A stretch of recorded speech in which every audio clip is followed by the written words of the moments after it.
Good morning भाई। सारे लोगों को बहुत बहुत शुभ प्रभात, सारे लोगों को बहुत बहुत मुबारकबाद, आभार हमारे साथ जुड़ने के लिए। व्यूअर्स नहीं बढ़ रहे हैं और उसकी कोई बहुत चिंता नहीं है, मगर मेरे साथ आप खड़े हैं तो मुझे आपको बताना था।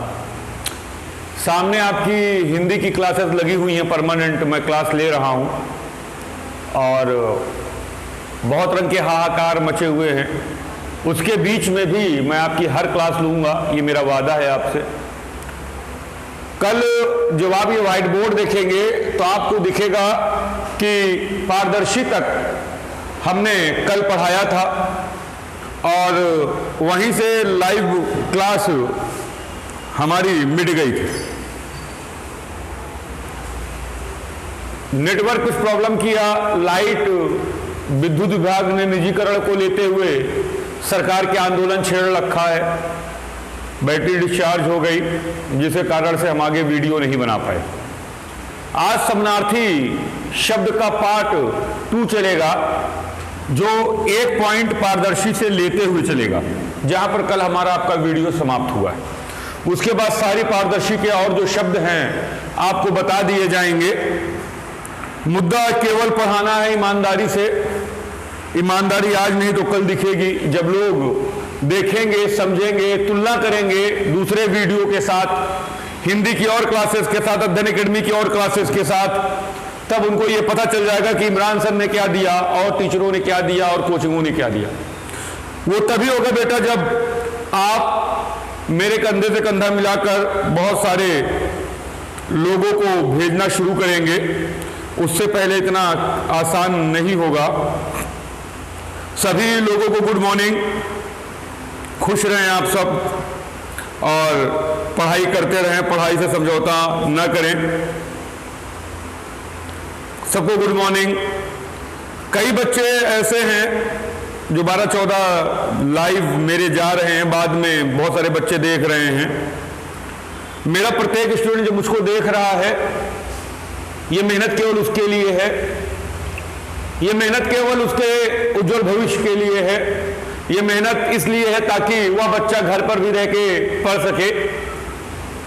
ऑफलाइन क्लासेस बहुत जल्द स्टार्ट होने के मुहिम पर हैं। साफ सफाई कोचिंग की कराई जा रही है, बैनर होल्डिंग सब लगवाया जा रहा है। जो ओल्ड स्टूडेंट हैं उनका भी स्वागत है और जो ओल्ड स्टूडेंट के साथ नए स्टूडेंट अध्ययन एकेडमी से जुड़ेंगे उनका भी स्वागत है, ऑफलाइन ऑनलाइन दोनों। मगर ये जो प्रयास आपका है कि इमरान सर ऑनलाइन बंद नहीं करिएगा, आपसे एक ही बात कहनी है सर कि आप सब अपने हितों मित्रों को शेयर करते रहिए ताकि मेरा भी हौसला हल्का बढ़ता रहे। आपसे किसी प्रकार का कोई भुगतान नहीं लिया जा रहा है। सभी को गुड मॉर्निंग, सभी को गुड मॉर्निंग। बधाई आप सबको, आप सबके जुड़ने का कारण।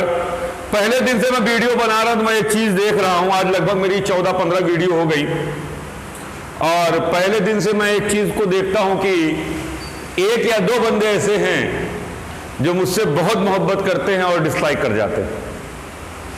मुझे सोचता हूं अकेले बैठ के तो हंसी भी आती है, मुस्कुरा देता हूं कि हिंदी में इससे बेहतर कौन क्या पढ़ाएगा। मैं ये नहीं मना करता, धरती से वीरों से धरती ये भरी हुई है, यहाँ पे नाना प्रकार के वीर हैं और किसी की कोई कमी नहीं है। मगर सर जब मैं एक विद्यार्थी के रूप में और एक 10 साल के टीचर और डायरेक्टर के अनुभव के रूप में मैं देखता हूँ, एनालिसिस करता हूँ, तो मुझे लगता है सर कि कहीं से भी ऐसा कोई क्वेश्चन नहीं है जो आपको नहीं बताया गया हो। मगर वो डिसलाइक मेरी मोहब्बत में इतनी ज़्यादा है कि उनको कर देना होता है कि नफरत जब एक इंसान की इतनी ज़्यादा बढ़ जाए कि मोहब्बत की कोई जगह न रह जाए तो वो अच्छी चीज़ें भी उसको बुरी लगने लगती। तो ऐसा हो सकता है। उनको भी मेरी तरफ से बहुत बहुत धन्यवाद। अगर मेरा वीडियो देखें तो वो तो गाली भी दे सकते हैं, कोई बड़ा इशू नहीं है और उसको स्वीकार भी किया जा सकता है सहजता के साथ, ये भी बड़ा इशू नहीं। आइए भाई आज के लिए आगे बढ़ते हैं।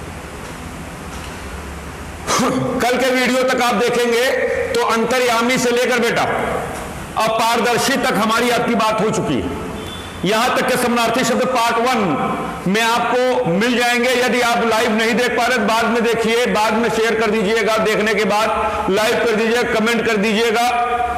और आज हमारी आपकी बात पारदर्शी के आगे होगी। पारदर्शी का मतलब फिर से एक बार रिपीट कर दे रहा हूं, जिसके आर पार दिखता हो, जिसके बेटा आर पार दिखता हो, अर्थात इधर भी दिखता हो और उधर भी दिखता हो, अर्थात सफेद कांच हो जिसके इधर भी दिखता हो और उधर भी दिखता हो, उसको हम पारदर्शी कहते हैं। कोई डाउट तो नहीं है ना? पराधीन, क्या बेटा? पराधीन। पराधीन का मतलब होता है जो किसी दूसरे के अधीन हो। पराधीन का मतलब होता है जो किसी दूसरे के अधीन कार्य कर रहा हो, उसे हम पराधीन कहते हैं। कहोगे सर पराधीन मतलब और एग्जांपल दीजिए इसका, तो समझ में आ जाएगा।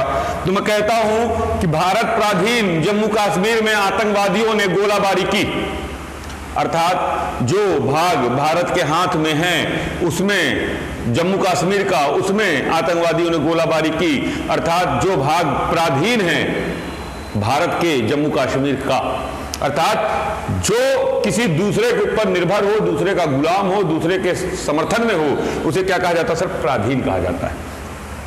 मरणासन, बेटा यहीं से शुरुआत हो रही वीडियो की, पारदर्शी से ही। मरणासन, मरणासन का मतलब होता है बेटा जो मृत्युशैया के करीब हो। किसके करीब हो? मृत्यु शैया के करीब हो, अर्थात मरणासन कहलाएगा जो मृत्यु शैया के करीब हो। कहा जा सकता है बेटा कि महाभारत के युद्ध में जब अर्जुन ने भीष्म पितामह को तीर मारा तो वह तीर के उस साए पे लेट गए और वह मरणासन करीब हो गए। उनकी मृत्यु कभी भी आ सकती थी, अर्थात जो मृत्यु के करीब हो उसे हम मरणासन कहते हैं। युधिष्ठिर, अगर आपको विजन क्लियर नहीं दिखाई दे रहा वीडियो का तो आप 360 और 480 क्वालिटी ऑटो पर देखेंगे तो बेटा आपको साफ दिखाई देगा। कुछ दिन की मुश्किलें और हैं, ईमानदारी से पढ़ाया जा रहा है। अगर आप सबके व्यूअर्स, आप सबके शेयर सब्सक्राइबर्स बढ़ते जाएंगे, आप हमें लाइक करेंगे तो बहुत जल्द इसको हम बदलकर डिजिटल मोड में ट्रांसफर कर देंगे। और ये इमरान सर शाम को ऑफलाइन खुल जाने के बाद शाम को 8 बजे रोज आपके साथ लाइव रहेंगे, किसी न किसी एक कहानी को लेकर, किसी न किसी एक ज्वलंत उदाहरण को लेकर, किसी न किसी एक अन्य सक्सेसफुल पर्सन से सक्सेसफुल होने तक की कहानी को लेकर। क्योंकि सर मुझे पता है मेरी डायलॉग डिलीवरी बहुत मजबूत है, वो चाहे पढ़ाने की होगी चाहे वो किसी मोटिवेशन की होगी, तो ये मैं जानता हूं कि मैं उसमें आपको रम जाऊंगा आपके साथ और आपको भी अच्छा लगेगा। किसी एक ऐसे व्यक्ति को सुनना जिसको आपने देखा है, समझा है, मिला है, उसके विचारों को समझा। युधिष्ठिर, जो युद्ध में हो स्थिर, उसे कहा जाता है युधिष्ठिर। जो भागे ना, पता चला युद्ध कहीं लड़ाई हो गई, इलाहाबाद प्रयागराज में खासकर मैं देखता हूं लड़ाई हो जाती है तुरंत फोन जाता है, हेलो लड़ाई हो गई आ जाओ, तो 10 लोग आते हैं। जब मारपीट चालू हो जाती है तो पता चलता है 9 लोग गायब हो गए हैं। और जो भाई साहब बुलाए जिनके अंदर रौद्र रस है, सामने वाले के लिए जिसके लिए बुलाया उसके अंदर वीर रस पैदा हुआ, तो भाई साहब सामने वाले के अंदर शांत रस पैदा हुआ क्योंकि उसने कायदे से उसकी कुटाई कर दी। युधिष्ठिर, जो युद्ध में स्थिर हो, भागने वाला ना हो, चाहे जीऊं चाहे मरूं, चाहे अमर हो जाऊं, चाहे योद्धा की भांति मरूं, मगर भागूंगा नहीं क्योंकि मैं सत्य के लिए लड़ रहा हूं, मैं धर्म के लिए लड़ रहा हूं। अर्थात युधिष्ठिर का मतलब होता है जो युद्ध में स्थिर हो।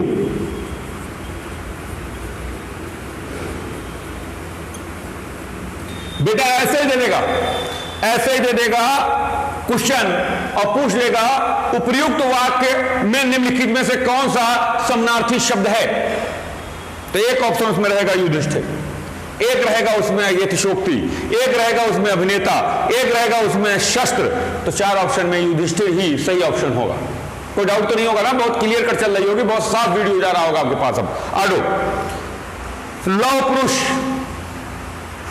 लौह पुरुष, वह पुरुष जिसका शरीर लोहे के समान मजबूत हो, उसे क्या कहा जाता है बेटा? लौह पुरुष। जो मैं आपको पढ़ता चलूंगा उसका तुरंत कमेंट बॉक्स में लाइव पे जाकर करते जाइएगा। लौह पुरुष मैंने कहा तो आप तुरंत लिख दीजिए जिसका शरीर हो लोहे के समान मजबूत, उसे क्या कहा जाएगा? लौह पुरुष कहा जाएगा सर। विधुर, विधुर कोई है भाई? कोई लड़का है यहां पर बैठा विदुर है जो लाइव देख रहा है हमको या बाद में वीडियो देख रहा है? नहीं ना, क्योंकि वह व्यक्ति जिसकी पत्नी मर गई हो उसे विदुर कहा जाता है, और आपकी भी शादी ही नहीं हुई है तो आप विदुर कहीं से नहीं होते बेटा। इसलिए विदुर जिसकी पत्नी मर चुकी हो, वह व्यक्ति जिसकी पत्नी मर चुकी हो उसे बेटा विदुर कहा जाता है। क्षम्य, क्षम्य, अगला देखिए क्षम्य। क्षम का मतलब होता है जो क्षमा करने योग्य हो, जो माफी योग हो, जो माफी योग हो, जो क्षमा करने योग्य हो, जो क्षमा पाने योग्य हो, उसे क्या कहा जाता है बेटा? क्षम्य कहा जाता है। महात्मा गांधी ने अपने एक शब्द को कोट करते हुए कहा था कि माफी मांगना जितनी बड़ी बात है, माफी देना भी उतनी बड़ी बात है। अगर बदले का बदला बदला ही होगा तो प्रत्येक व्यक्ति अंधा और प्रत्येक देश रक्तमय हो जाएगा। इसलिए क्षम्य मतलब जो क्षमा योग्य हो उसे क्षम्य कहा जाता है। खग्रास वेरी इंपॉर्टेंट है बेटा एग्जामिनेशंस के लिए। खग्रास मतलब होता है सूर्य ग्रहण। खग्रास का मतलब होता है बेटा सूर्य ग्रहण, और खग्रास का मतलब या सूर्य ग्रहण का मतलब होता है ऐसा ग्रहण जिससे पूरा सूर्य ढक जाए और दिन में अंधेरा हो जाए। ऐसा ग्रहण जिससे पूरा सूर्य ढक जाए उसे हम सूर्य ग्रहण कहते हैं। कोई डाउट? ऐसा ग्रहण जिससे पूरा सूर्य ढक जाए उसे हम क्या कहेंगे बेटा? सूर्य ग्रहण कहेंगे। आगे आइए, कर्तव्य विमूढ़। कर्तव्य विमूढ़ का मतलब होता है जो कर्तव्य को ना मानता हो, जो कर्तव्य को ना समझता हो, बूढ़े माता पिता की खिदमत ना करता हो, बूढ़े माता पिता का जीवन ना व्यतीत करने में अपना सहयोग देता हो, उसे क्या कहा जाएगा? कर्तव्य विमूढ़ कहा जाएगा। अखाद्य है बेटा ये, अखाद्य। अखाद्य का मतलब होता है जो खाने योग्य ना हो, जो खाने योग्य ना हो। धरती पे जितने प्रकार की घासें हैं, जितने प्रकार की जड़ें हैं, सब खा लेते हो कि मूली और गाजर जड़ों में खाते हो, सलजम खाते हो कि सारे जड़ें खा लेते हो, पालक सोया मेथी खाते हो ना, कहीं बरसीन और चरी भी खाते देखा है क्या अपने आप को? नहीं ना बेटा। तो अखाद्य मतलब जो खाने योग्य ना हो उसे क्या कहा जाता है बेटा? एक शब्द में अखाद्य कहा जाता है। उसी को वाक्य प्रयोग क्या होगा? जो खाने योग्य ना हो। अचेतन, अचेतन का मतलब होता है बेटा जिसमें चेतना ना हो, जो हिल डुल ना सके। ये मार्कर है, इसमें चेतना है तो ये अचेतन हुआ, और ये उंगली है इसमें चेतना है तो ये चेतन हुआ।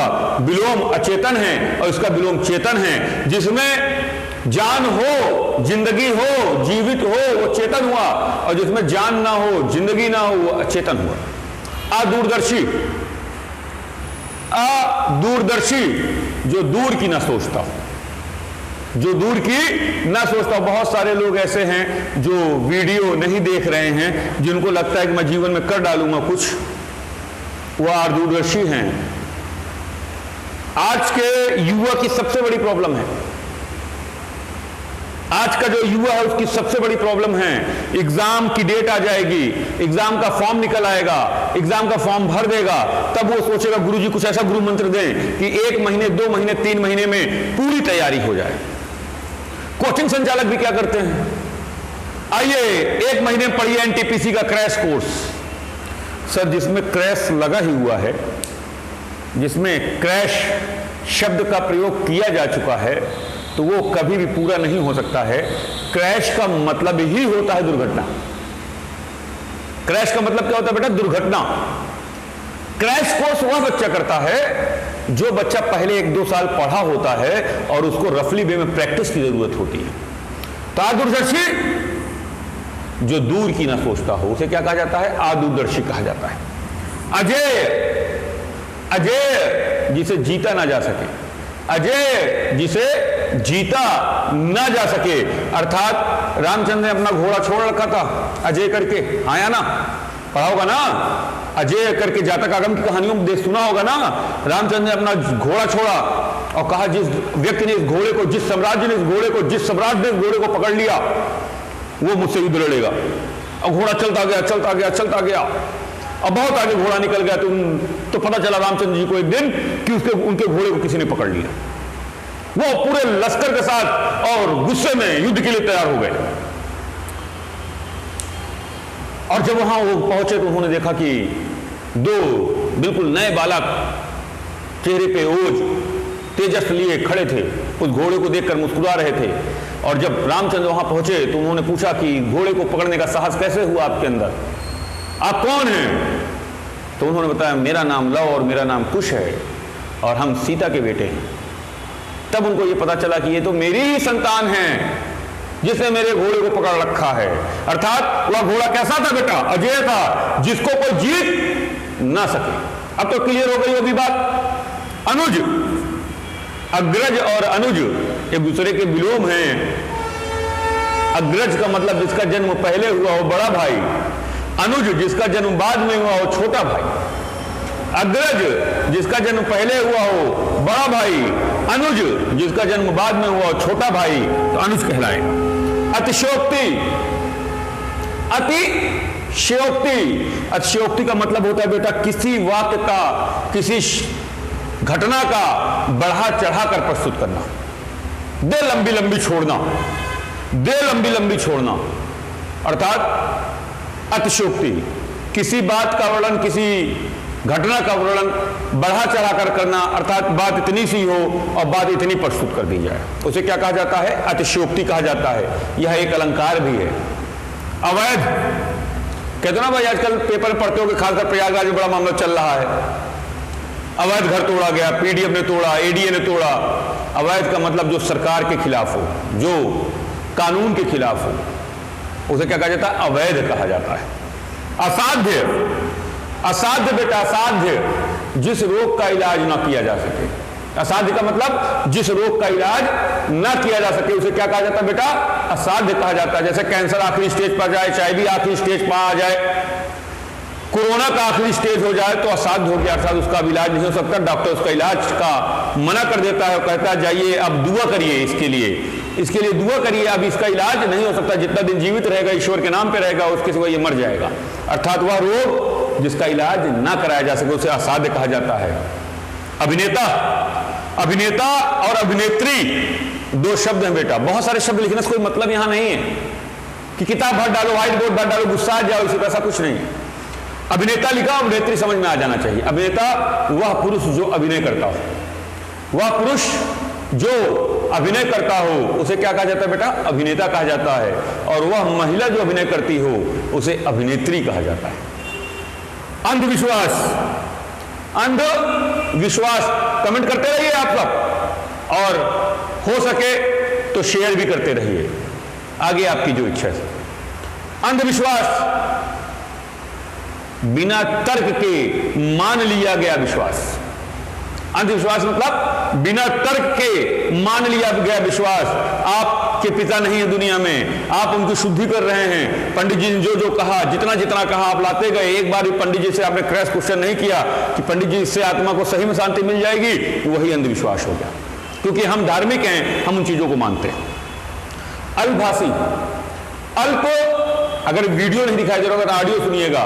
अल्पभाषी, अल्पभाषी का मतलब होता है बेटा जो कम बोलने वाला व्यक्ति होता है।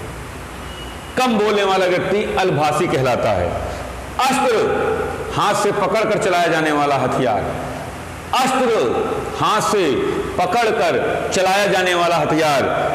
मैं एक शिक्षक हूं और मेरा ये अस्त्र है। बंदूक एक अस्त्र है, तलवार एक अस्त्र है, और शस्त्र, शस्त्र हाथ से फेंक कर चलाया जाने वाला हथियार। शस्त्र हाथ से फेंक कर चलाया जाने वाला हथियार, जैसे गोली हुई, भाला हुआ, चाकू। अस्त्र और शस्त्र दोनों हैं। भाला जब तक हाथ में अस्त्र है, जैसे फेंक के मारा आपने, शस्त्र में बदल गया। अध्यादेश, अध्यादेश अधिकारी के द्वारा निकाला गया आधिकारिक आदेश। अधिकारी के द्वारा निकाला गया आधिकारिक आदेश अध्यादेश कहलाएगा। आज प्रयागराज बंद रहेगा, इमरान सर कोई दुकान बंद करेगा? बताओ भाई।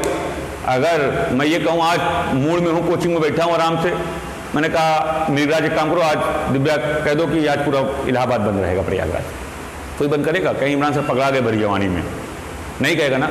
और मैं ये कह दूं कि आज अध्ययन एकेडमी बंद रहेगी, ये मेरे हाथ में है, इसका अधिकारी मैं हूं और ये मेरा अधिकारी का आदेश है, अध्यादेश है।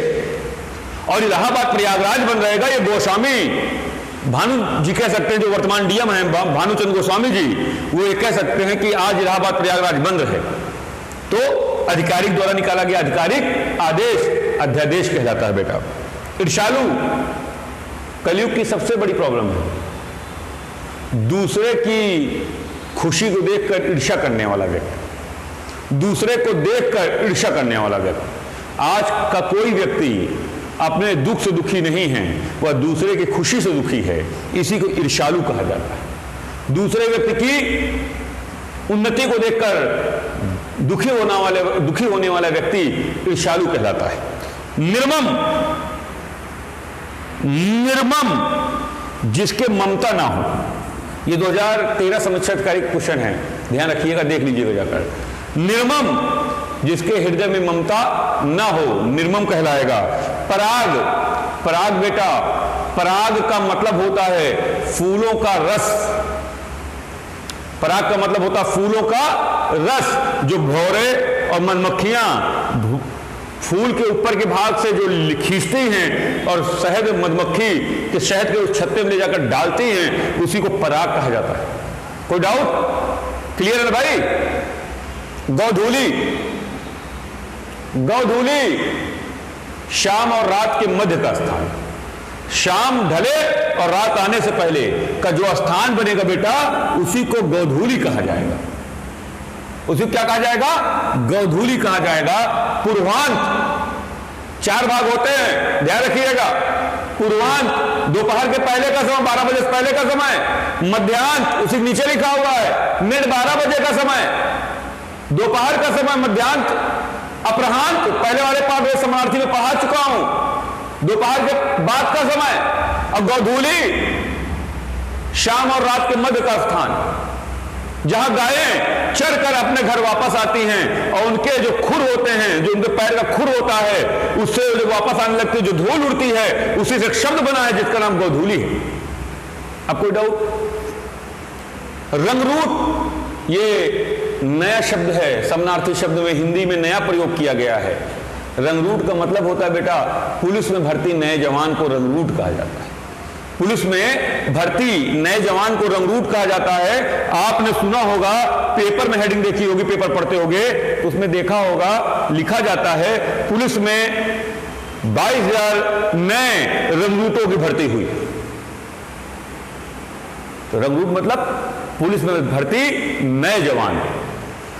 वाचाल,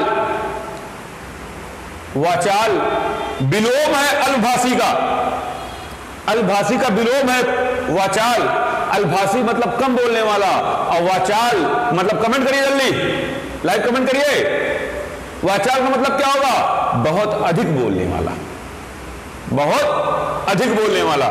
दिव्य चक्षु, दिव्य चक्षु, दिव्य चक्षु का मतलब होता है बेटा, जो व्यक्ति अंधा हो और अपने ज्ञान नेत्रों से देखता हो। जो व्यक्ति आंखों का अंधा हो, अपने ज्ञान नेत्रों से देखता हो, उसे दिव्य चक्षु कहलाता है वो व्यक्ति। जैसे उदाहरण के लिए समझिए, सूर्यदास दोनों आंखों से अंधे थे। सूर्यदास दोनों आंखों से अंधे थे, हाँ या ना? मगर उन्होंने काव्यों की रचना की, वही दिव्य चक्षु हुए।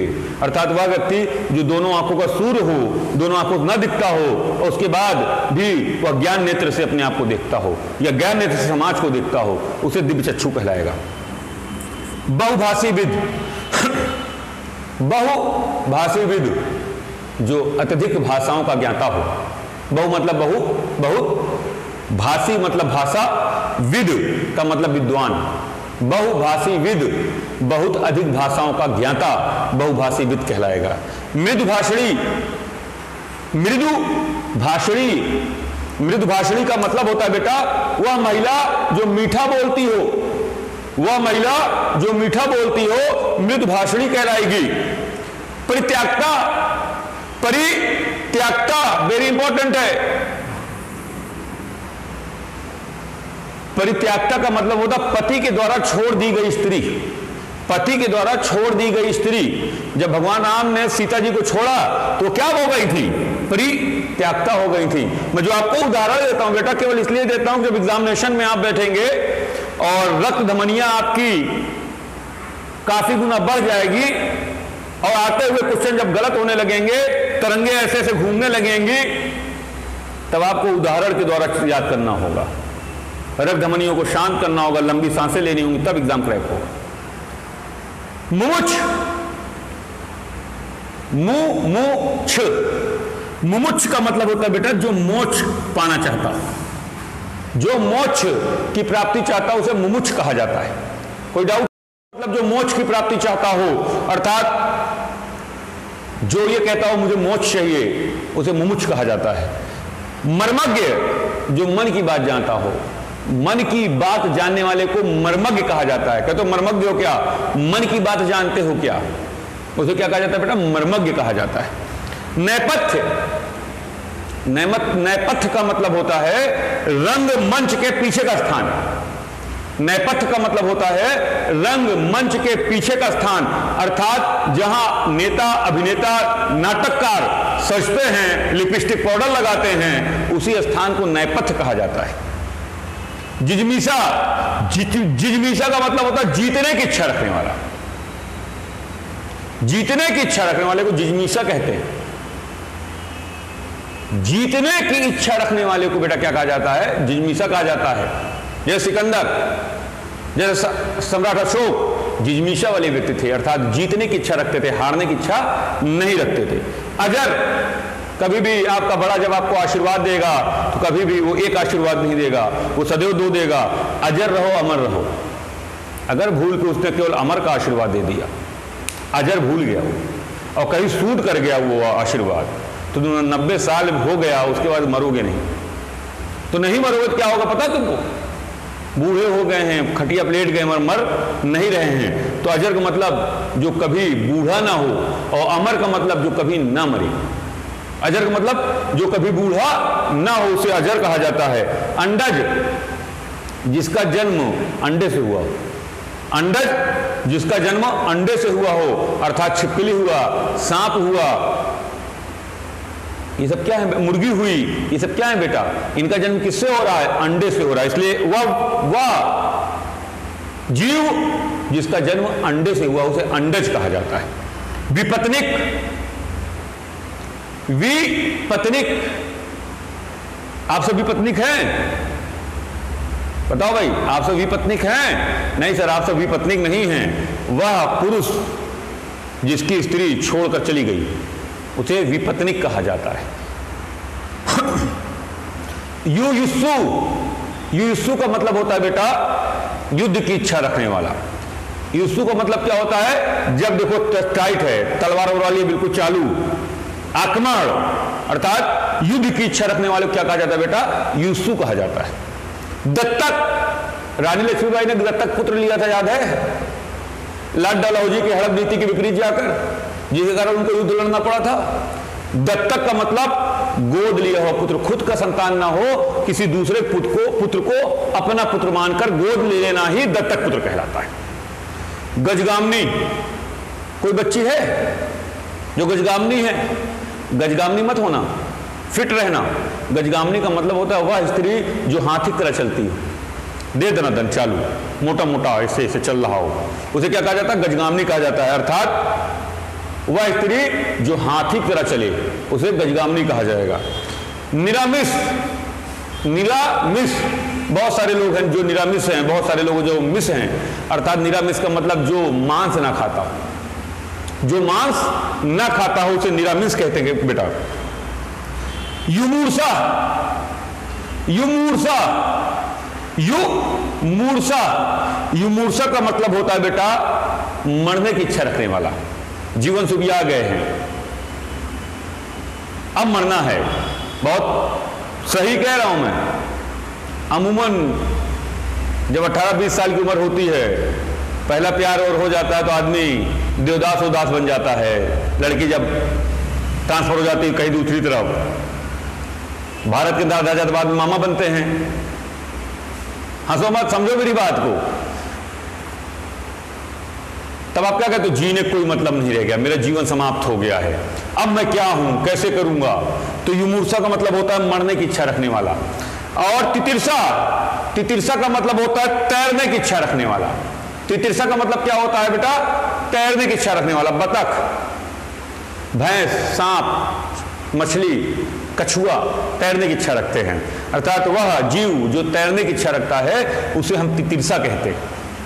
आज के लिए ये समनार्थी शब्द का दूसरा पाठ था, आज ये पूरा हुआ। जो समनार्थी शब्द या समनार्थक शब्द पहला पाठ देखे होगे वो दूसरा देखोगे, इससे ज्यादा पढ़ने की आवश्यकता आपको नहीं पड़ेगी। ये इतने टफ हैं कि आप इनको सॉल्व कर लोगे तो 2 से 3 क्वेश्चन बन जाएंगे। बेटा क्वेश्चन ऐसे बनेंगे कि एक वाक्य दे दिया जाएगा और पूछ लेगा इस वाक्य का समनार्थी शब्द क्या होगा, तो आपको बताना होगा।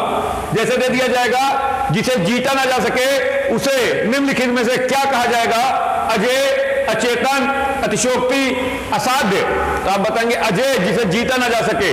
जो मरने के करीब हो उसे कहा जाएगा तो मरणासन, निशक, अभियुक्त, नास्तिक।